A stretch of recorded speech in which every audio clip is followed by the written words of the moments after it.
Assalamualaikum warahmatullahi wabarakatuh. Jumpa kembali dengan saya Rahmat Afrizal di kawasan wisata, yaitu kapal PLTD Apung yang terdampar tsunami di 2004 melanda Aceh. Maka kapal PLTD Apung ini bersandar di pusat kota Banda Aceh, yaitu di Punge Blangcut, kota Banda Aceh. Alhamdulillah, saya seorang pedagang yang ada di kawasan kapal PLTD Apung tersebut, yaitu pedagang souvenir Aceh. Kita pedagang kecil, UMKM. Saya selaku mewakili para pedagang di kawasan kapal PLTD Apung memilih nomor 1, Bapak Anies Rashid Baswedan. Kenapa? Yang pertama itu suara hati kami. Yang kedua adalah Bapak Rashid Anies Baswedan ini telah dimusyawarahkan oleh para ulama di tanggal 18. Para ulama, para habaib,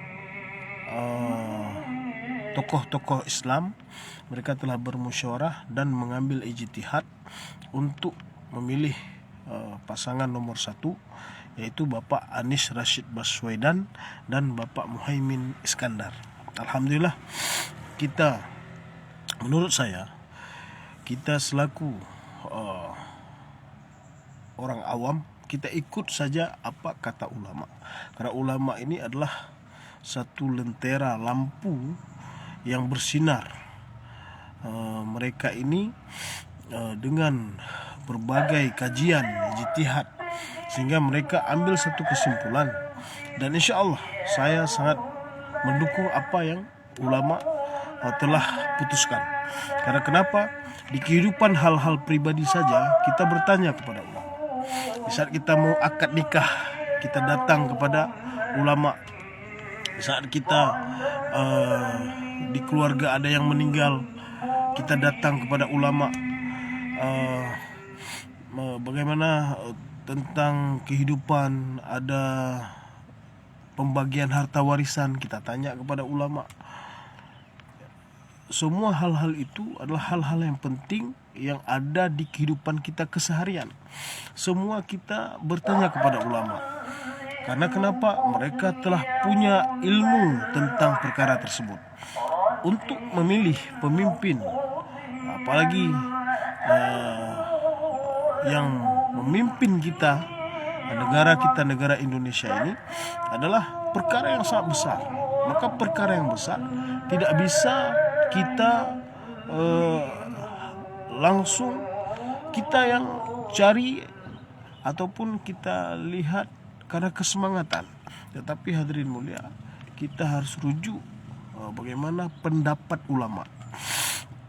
Karena saya sangat yakin bahwa ulama telah menempuh kajian-kajian bagaimana kriteria untuk mendapatkan satu kesimpulan, memilih satu orang pemimpin. Mesti standarnya ada, ikut bagaimana Rasulullah SAW dalam memimpin umat ini. Yang pertama, punya sifat siddiq. Yang kedua, mempunyai sifat amanah. Yang ketiga, mempunyai sifat fatanah. Yang keempat adalah tabligh.